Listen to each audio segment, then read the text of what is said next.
For my formal presentation, I chose to do the second option, which was factors that influence communication patterns across diverse communities and families.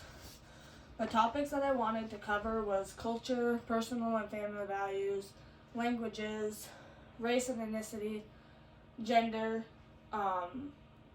the impact of age of people, and religion. For cultures, all cultures have different ways of communicating. They speak foreign languages, all sorts of different foreign languages. They have different ways that they determine respect and disrespect. What defines communication patterns for cultures is how they show independence, how they use their tone in their voice, the volume of their voice, and how fast that they speak. This also includes eye contact, whereas some cultures refer eye contact as respectful, while others do not.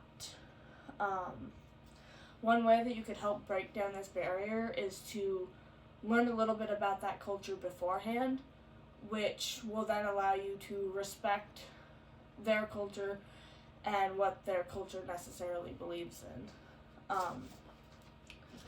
The next one is personal and family values. This one actually kind of speaks to me a little bit because for me, you have to understand a person's values and respect those. In the past, I have come across people who have looked at me and said that it's all about the money, where for me, it's all about the happiness. Where, for an example, in my life, I want to be a dairy farmer, and people have come up to me and said, you'll never make it, you'll never make enough money. Well, it's not about the money to me. It's about me being in my happy place. So that is a huge value for me, and I don't like it when people don't respect that.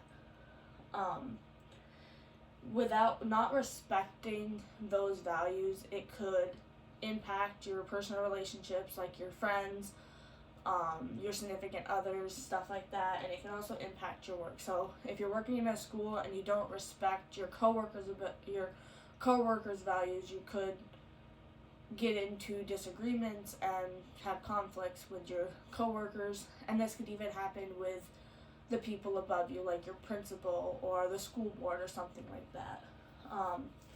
The impacts on languages is there are hundreds of different languages in the world, and difficulties arise when you're trying to speak to other people and not understand their language. This could involve two people speaking two different languages that don't understand either language. It could be an accent.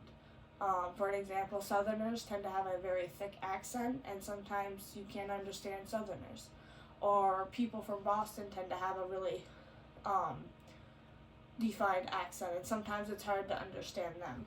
I found a quote online saying that November 1996, the pilot of Saudi Arabia Airlines Boeing 747 misunderstood an air traffic controller's directive to descend and then instead climbed, colliding with a Pakistan National Airways cargo plane near Delhi, India, killing 349 passengers. It was primarily blamed on a language barrier involving pilots whose first language was not English. For this, if pilots actually are all supposed to be semi-fluent in English, but for some reason there was just a communication barrier there and it didn't work out the way that it was supposed to. The next one is race and ethnicity. Each race has their own way of communicating, has their own way of showing respect, has their own way of doing their communication styles, and so does an ethnicity. For one thing that people do, I found a couple quotes for this as well, was people received racial differences can create a type of language barrier. Depending on the type of racial differences and what is said to people, it can be off-putting and sound fake to individuals who use different ways of speaking and are difficult to understand. This can go a very different ways. An example would be like somebody mimicking trying to mimicking somebody from, let's say, the hood, trying to act all like gangy and whatnot. This could be to the person that you are trying to communicate with like that. It could be very racist to them, and it can make people around you feel uncomfortable. And you're not meaning to do that, you're just trying to blend in and be able to make communication easier, but in reality, you're actually making it harder. For the next one, it is communication and the impact on gender. Communication in today's world has become a huge problem with gender, just because of all of the different gender types that have been coming out.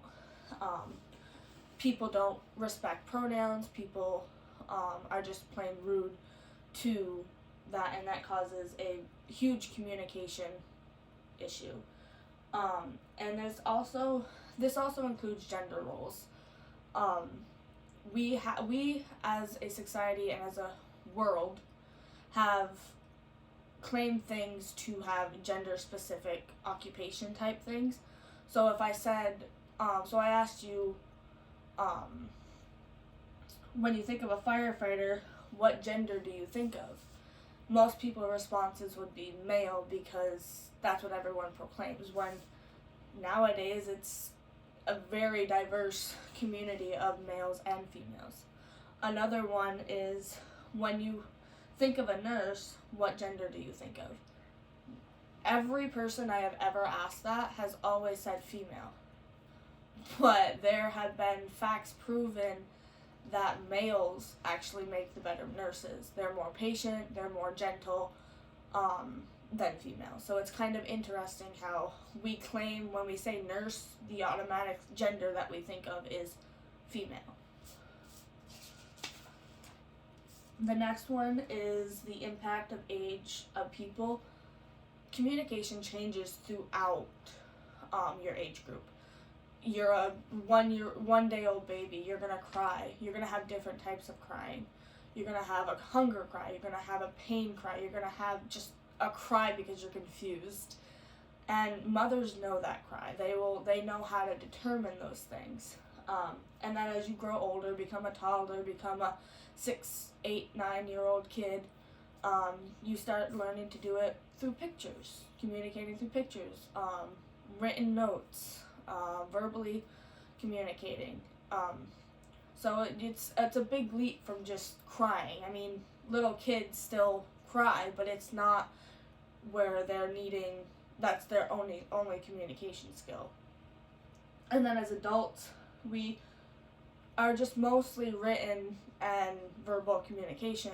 There are times where adults will draw pictures to help somebody understand, like say somebody asks you for directions and they don't quite understand, oh, you go up the road, take a left, take a right, so on and so forth. It's easier for that person who you're telling this to if you just draw them a map of where they want to go.